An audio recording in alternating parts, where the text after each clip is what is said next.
In the year 2179, far beyond Earth, huge metal stations floated in silence around the dark blue planet Neptune. These stations were the guardians of the solar system, built to watch the stars and listen for signals that might come from deep space. Their antennas were always awake, sweeping across the endless black sky, catching radio waves, data bursts, and the soft whispers of distant suns. Most of what they heard was ordinary. Cosmic noise, echoes from planets, or signals from old satellites still drifting through the void. But one night something strange happened. At first it was just a flicker, a pulse of sound that didn't match any known pattern. The computers recorded it automatically, and the station crew barely noticed. But then it came again, and again. Every 42 seconds, a repeating signal pulsed through space. It wasn't random static. It was organized. It was language. The duty officer, a woman named Lyra Chen, leaned closer to her screen. She frowned as the signal played through the speakers. Short bursts, long tones, and pauses that seemed almost emotional, almost pleading. She ran the usual decoding algorithms, but nothing worked. The AI translation systems tried thousands of patterns. Binary, Morse, alien frequency models, even sound-based mathematical codes. Still, the message didn't match anything that humans had ever seen or created. For hours, the small crew worked in silence.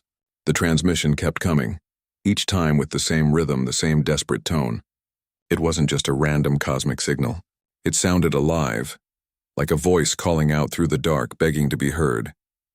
When the main AI failed to identify the language, a backup system tried to analyze the emotional tone hidden in the sound. The result was chilling, high stress, fear, and urgency. The AI couldn't translate the words, but it could sense what the message felt like, and it felt like panic. Lyra contacted Earth immediately. "We've received something," she said quietly, her voice shaking. "It's not human." Within minutes, the signal was relayed to the United Earth Communications Network, a massive agency based in Geneva, responsible for monitoring all interstellar communication. Dozens of analysts woke up in the middle of the night, their screens lighting up with the strange waveform from Neptune. Engineers, linguists, and AI specialists from around the world logged in remotely, trying to decode it. As the transmission looped again and again, the mood in the control center changed from curiosity to unease. The more they studied it, the more certain they became that this was a message meant to be understood, a structured, intentional call for help. But help from who? The next morning, the sun rose over a restless Earth. Rumors spread fast. News networks whispered about an unidentified signal from the edge of the solar system. Social media exploded with theories. Some said it was a trick. Others believed it was proof of first contact. But inside the communications network building, there was no excitement. There was only a heavy, nervous silence. By noon, the head of the agency, Director Amara Holt, stood before a wall-sized screen filled with data. The AI had completed its final report. The conclusion was clear, simple, and terrifying. Origin unknown. Language non-human. Pattern repeating every 42 seconds. Message type distress signal. No one spoke for a long time. It wasn't the discovery of alien life that shocked them. It was the nature of the message. This wasn't a greeting or an introduction. It was an SOS. Someone, somewhere beyond the stars, was begging for help. The data showed that the signal came from far outside the solar system, beyond the reach of human colonies, beyond any known star with life. That meant only one thing. Whoever sent it wasn't from Earth, and they knew humanity existed. The message had been aimed directly at them. All through the night, the world's best minds tried to find meaning in the alien sounds. They slowed them down, changed frequencies, and even played them backwards, searching for patterns. Linguists noticed that certain tones repeated in pairs, almost like a heartbeat. Others noticed how the message always began with a long pause, as if waiting for someone to reply. By the second day, the pattern became clear. The message was made of 3 repeating parts, one that identified the sender, one that described their location, and one that simply screamed for help. Still, no one could understand the details. They didn't know who was calling, what danger they faced, or why they had chosen Earth, but everyone who listened felt the same chill down their spine. There was something unmistakably alive about it, something terrified and pleading. Reporters began camping outside the Geneva facility. Governments demanded updates. Religious leaders called it a sign. Conspiracy theorists called it a hoax. But deep inside the control room, the scientists knew this was no trick. The waveform's precision, the consistent timing, the emotional pattern, it was too real, too intentional. Late one night, Lyra Chen, the woman who first heard the signal, was invited to speak before the council. They asked her what she thought. She didn't have numbers or technical proof. She just remembered the sound, the tremble, the rising pitch, the quiet fading at the end of each pulse. She said softly, "It sounds like someone drowning, calling out before the water takes them." No one in the room replied. They all felt the same way. By dawn, the United Earth Communications Network sent its findings to the Earth Defense Command. The message was classified as a Level 1 distress event, something that had never happened in human history. The report's title was short and final. Subject: Extraterrestrial SOS verified. The moment that file was signed, humanity's place in the universe changed forever. For centuries, people had wondered if they were alone. Now they knew they weren't, and whoever was out there wasn't looking to conquer or communicate. They were looking to survive. The broadcast continued every 42 seconds, never stopping, as if whoever sent it was still waiting for a reply. Across Earth's night sky, dishes turned toward the stars, and scientists, soldiers, and ordinary people held their breath. Somewhere, light years away, someone had cried out in fear, and Earth had heard them. And while no one could yet understand the words, every person who listened understood the meaning in their heart. "Please, help us." The message that came from deep space didn't stop. It kept repeating, steady and haunting, every 42 seconds. By the time scientists confirmed it was real, the signal had already reached the one organization humanity had hoped would never need to wake again: Earth's Defense Command. For almost 50 years, the Defense Command had been quiet. It had been created during humanity's most violent age, back when war among the stars was still common. But after the Galactic Armistice, peace spread across most of the known systems. The fleets were shut down, weapons sealed away, and soldiers retired. The great engines of war were left to sleep in orbiting shipyards, rusting slowly in the silence of space. People began to believe that the galaxy would never need them again. That belief ended the moment the alien SOS reached Earth. In a dimly lit control room deep under the Pacific Ocean, red alerts flashed across long-forgotten screens. The Defense Command's data networks began to flicker back to life, waking from decades of hibernation. A name appeared on every terminal: the Death Worlder Fleet. It was what the galaxy used to call humanity's main fighting force, a name given out of fear and respect. To other species, Earth was known as a death world, a planet so harsh that only the toughest creatures could survive there. And its people, forged by storms, hunger, and war, were the most dangerous of all. For years, those ships had been silent. The admirals who once commanded them were gone, replaced by younger officers who had only read about those days in history books. One of them was Admiral Elias Sloan, a man who had never fired a weapon in space yet knew the legends by heart. He had spent most of his career maintaining what was left of the fleet, a caretaker of relics from a darker age. When the message reached him, he was in his office, reviewing supply requests for the orbital stations. The room was quiet until his aide burst in, pale and breathless. "Sir, you need to see this," she said, holding out a data pad. Sloan looked down and saw the decoded fragments of the alien SOS. Even though the language was unknown, the AI translation gave enough hints. "Attack! Civilians trapped! Total planetary loss. Please respond." He felt the air grow heavy around him. "Where did this come from?" he asked. "Outside the Armistice Zone," his aide replied. "Far beyond the colonies. Source still unknown." He stared at the screen for a long moment. Half a century of peace had made Earth comfortable, almost careless. The fleets had become symbols, reminders of what humanity could do, not what it should do. But now someone out there was dying, calling to them for help, and no one else in the galaxy was answering.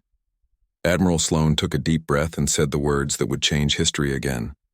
"Wake the fleet." The order spread across the network like a shockwave. Automated factories stirred to life, their machines humming for the first time in decades. Dry dock lights flickered on above the great sleeping ships, vessels built when humanity still feared extinction. Their hulls were scarred, old and enormous, but inside them beat the heart of unstoppable power. Technicians rushed through the echoing corridors of orbital stations, their boots clanging on metal floors. The command AIs came online one by one, greeting the world with cold mechanical voices. Power core initializing. Weapon systems offline. Crew status unassigned. It was like awakening an army of ghosts. The first ship to rise was the UNS Valiant, a battleship older than any human alive. Its engines roared back to life, lighting up the darkness above Earth. Then came the others. The Ares, the Archangel, the Tempest, the Ashoka, each one a name once whispered in fear across the galaxy. From every continent messages came in. Governments demanded explanations. The public panicked. Reporters shouted on the news networks, "Why are the warships waking? Are we at war again?" But Sloan said nothing to the press. He knew what he had to do.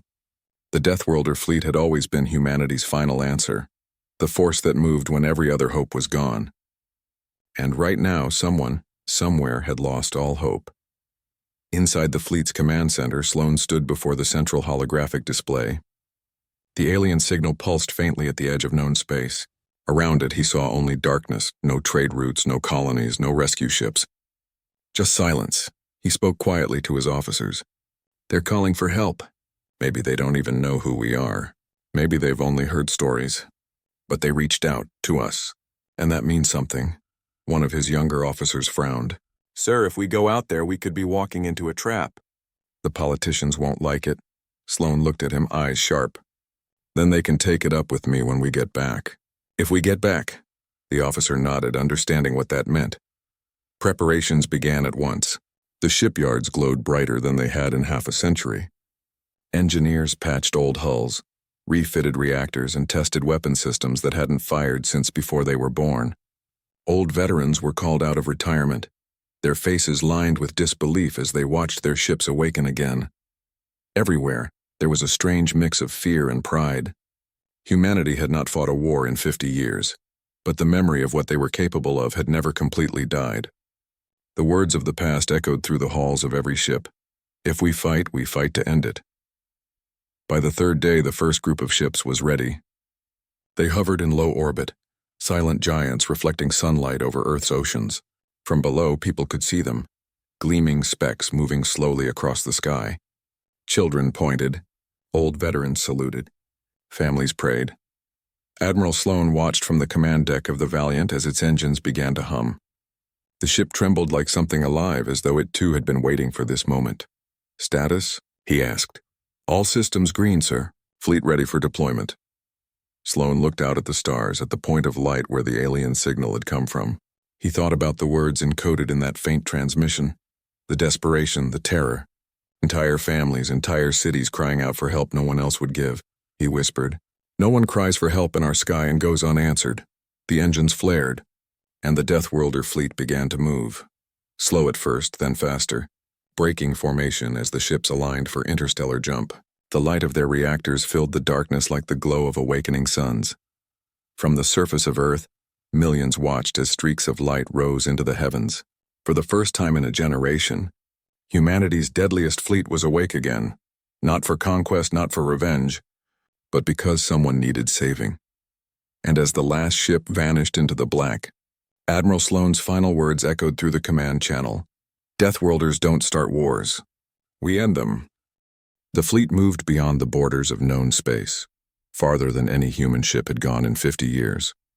The stars out there were dimmer, colder, untouched by trade routes or colonies. Every soldier and engineer aboard those ships knew they were heading into the unknown. No one said it out loud, but everyone could feel it, the quiet fear that came with every jump. Inside the ships, the air was tense. The hum of the engines was steady, but the people weren't. They whispered in the mess halls, in the narrow steel corridors, and during long night shifts. No one knew what was waiting for them. Some thought they were heading to rescue an alien world.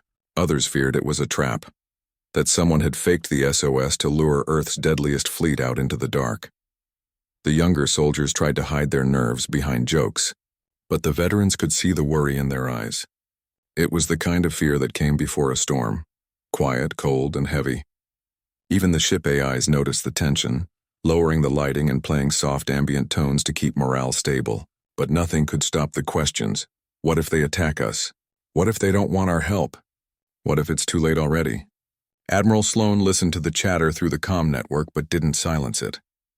Fear, he knew, was better than overconfidence. Fear meant they still understood the weight of what they were doing. Humanity had never answered an alien distress call before.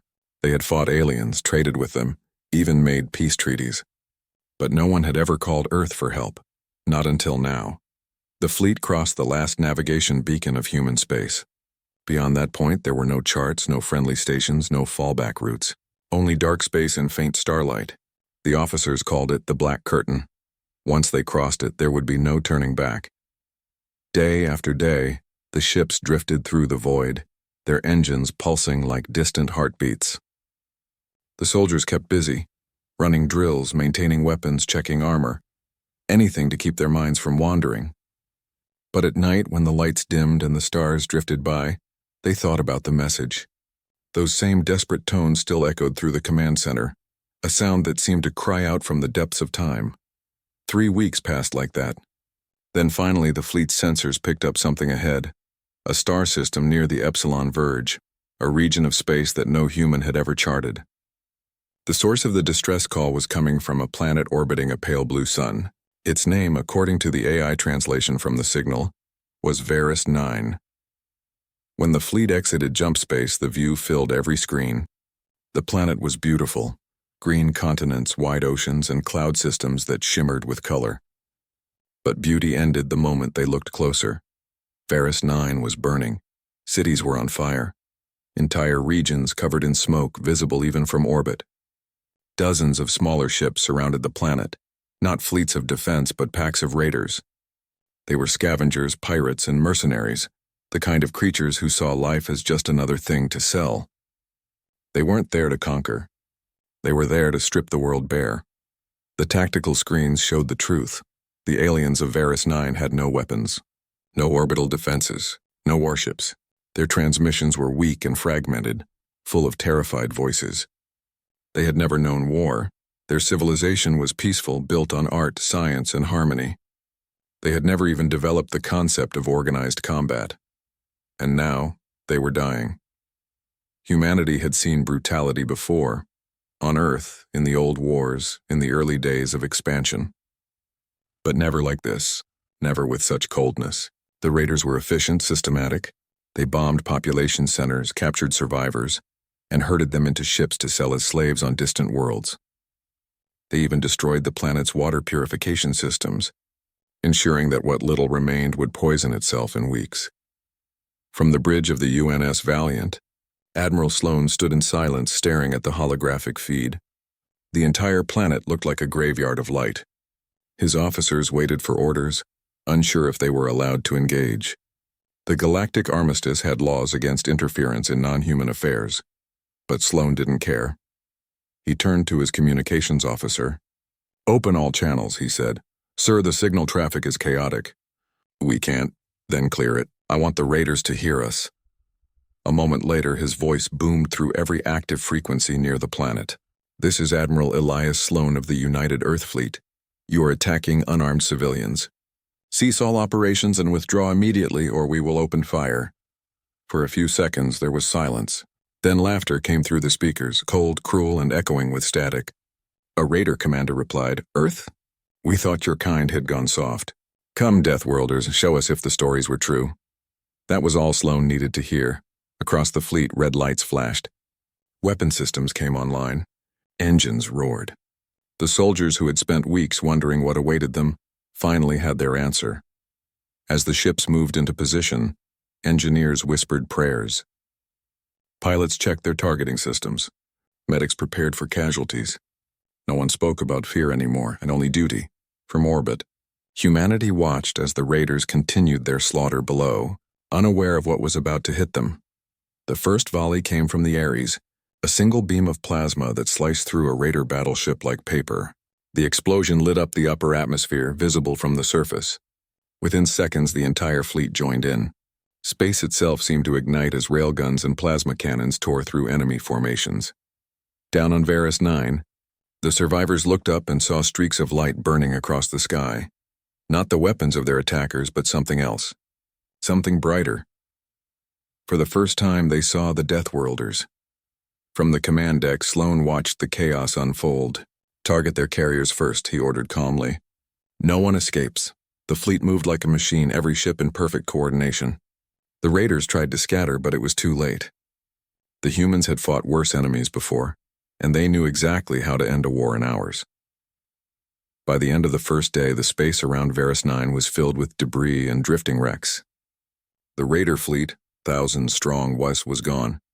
The few who tried to surrender were captured. Those who resisted vanished in fire. On the surface, silence finally fell. The survivors came out from the ruins, small, fragile beings with crystal blue skin and wide, luminous eyes.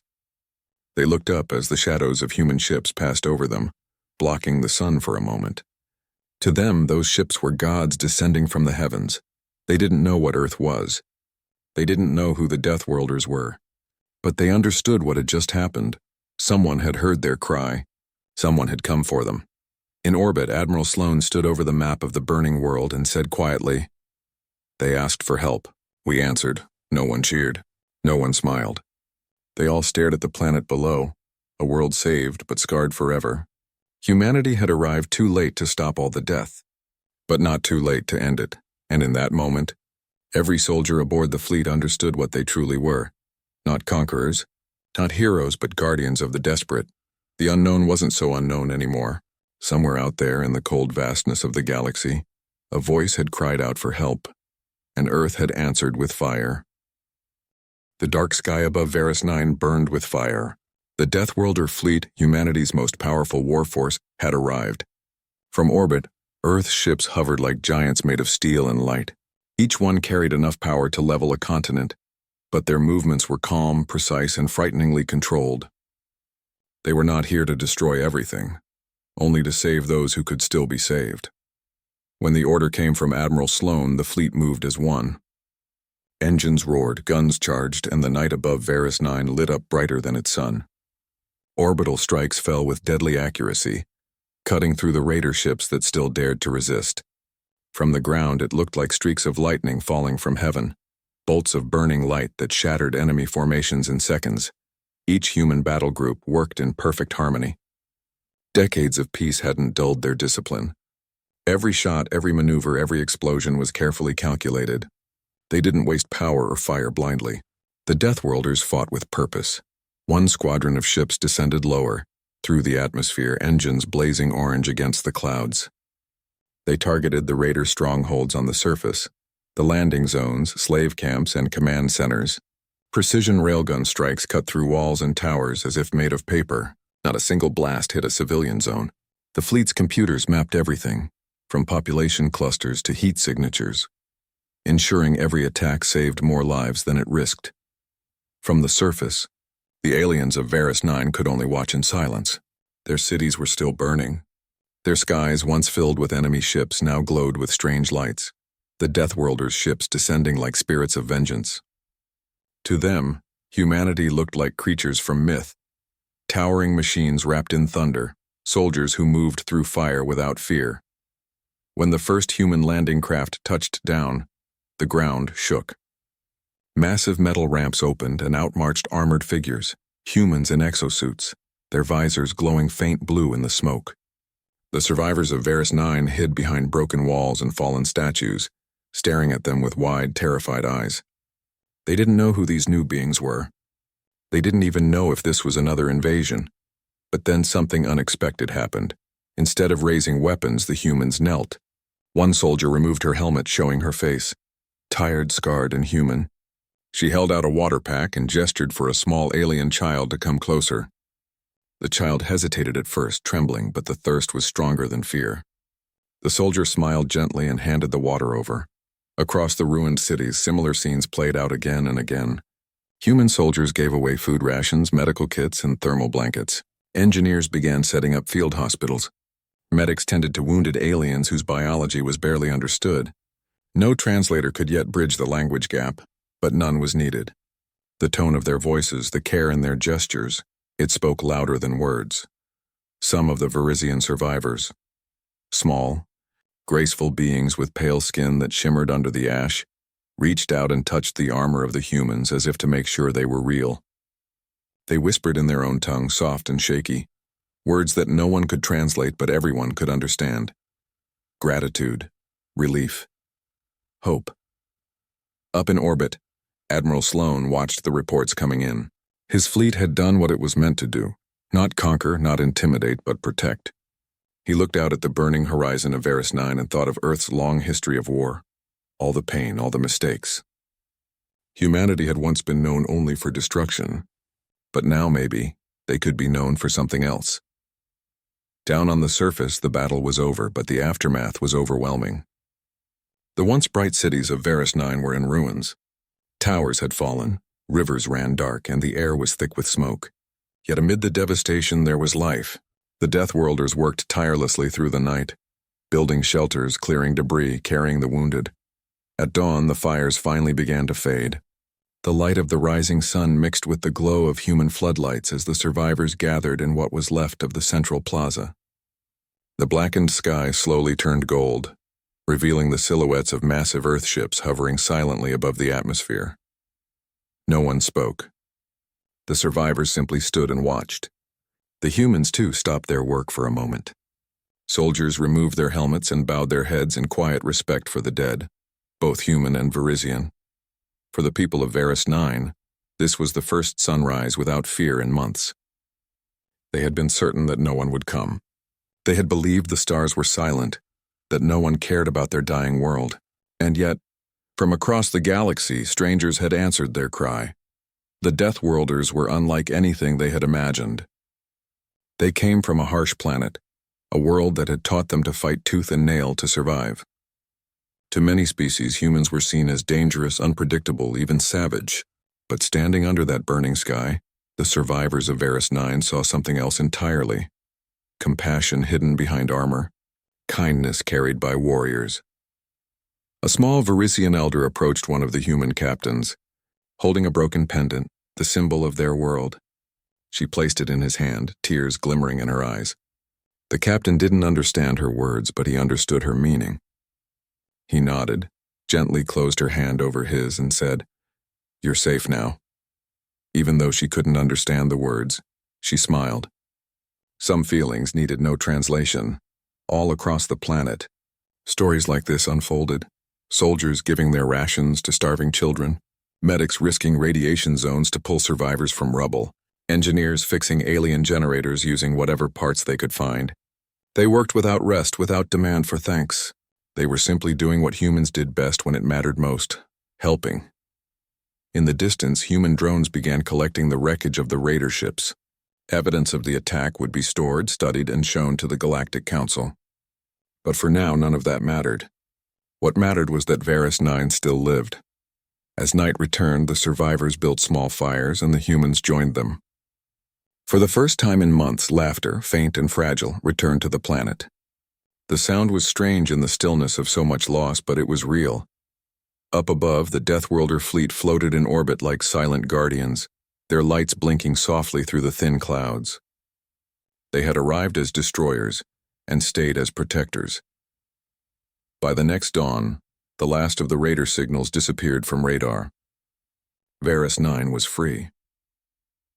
The survivors gathered near the ruins of their great city and looked toward the sky where the ships still glimmered. They didn't know the names of their saviors. They didn't know where they came from.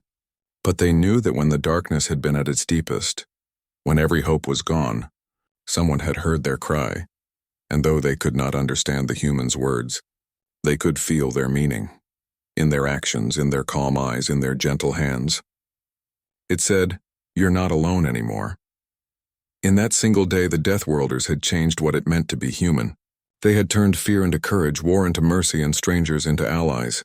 Varus 9 would rebuild, but it would never forget. Because when the fires rose and hope seemed lost, the creatures of iron and flame came, not to conquer, but to rescue. Weeks passed after the great battle on Varus 9. The world that had once been filled with fire and smoke was now quiet again. The survivors, who had once hidden underground or in ruins, slowly came out into the sunlight. The air still smelled faintly of burned metal, but there was something new in it. Hope. Humanity had done what no one in the galaxy had ever done before. They had come not to conquer, but to help. And now, the people of Varus 9 wanted to remember that forever. In the center of the rebuilt capital city, a group of human engineers and alien builders worked side by side.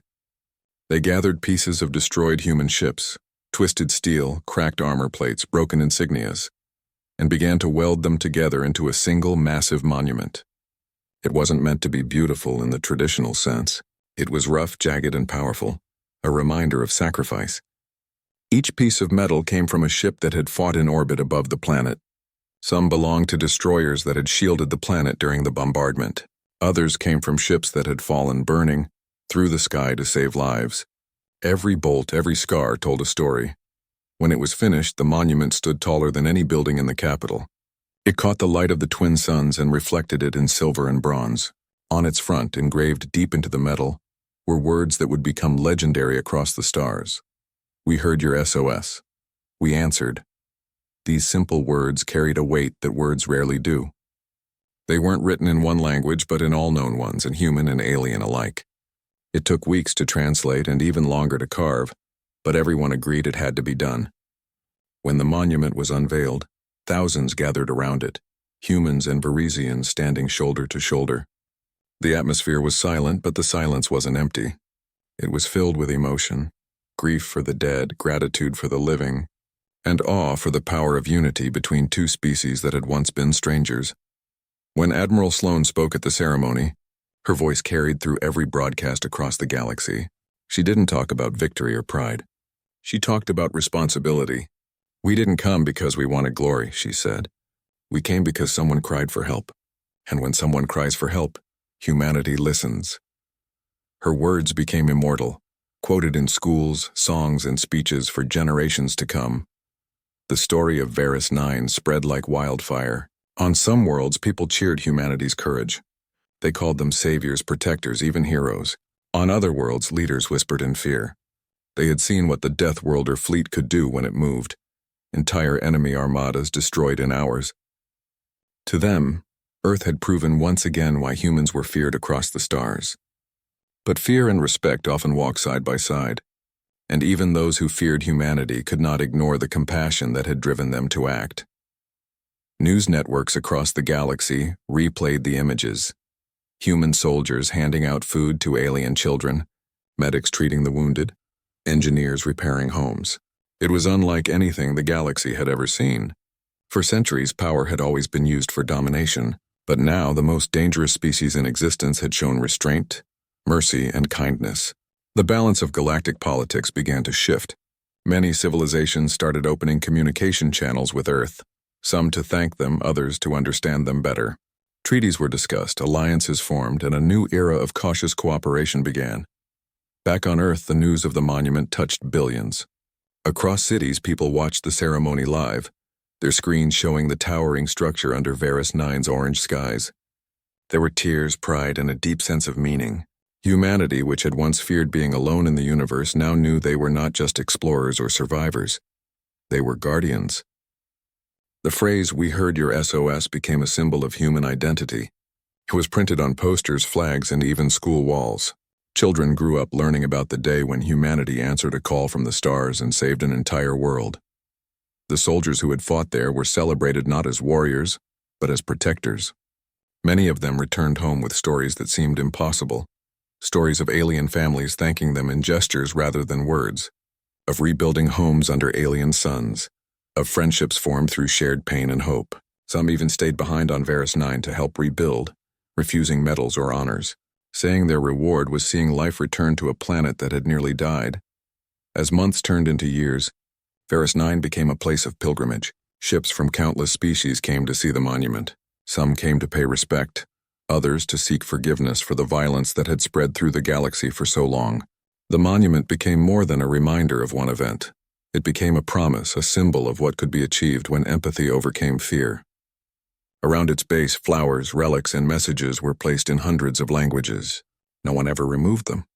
It was said that if you touched the metal of the monument and closed your eyes, you could still feel the warmth of the battle that had saved a world. For the people of Varus 9, humanity was no longer just a legend or a distant civilization. They became family. They rebuilt their society with help from human engineers and teachers. Their culture began to blend with Earth's, art, music, and language shared freely between them. They even adopted a human phrase into their own tongue: never ignore the cry. It became part of their law, their education, their way of life. Decades later, when new generations looked up at the night sky, they would see faint lights moving between stars and ask their parents about the day the humans came. And the story would always begin the same way. Once we called for help, and someone answered. Across the galaxy, humanity's name carried a new meaning. They were still known as Deathworlders, beings from a planet so harsh it forged them into steel. But now the word Deathworlder didn't just mean danger, it meant courage. It meant loyalty. It meant that when all others turned away, humanity would still come. And so, the legend lived on. The legend of the day an alien SOS awoke Earth's deadliest fleet, and the universe learned that even the fiercest warriors could carry hearts full of mercy, that their true strength wasn't in their weapons but in their will to protect. And every time another world sent an SOS into the void, they did so with hope. Hope that somewhere out there the Deathworlders were listening.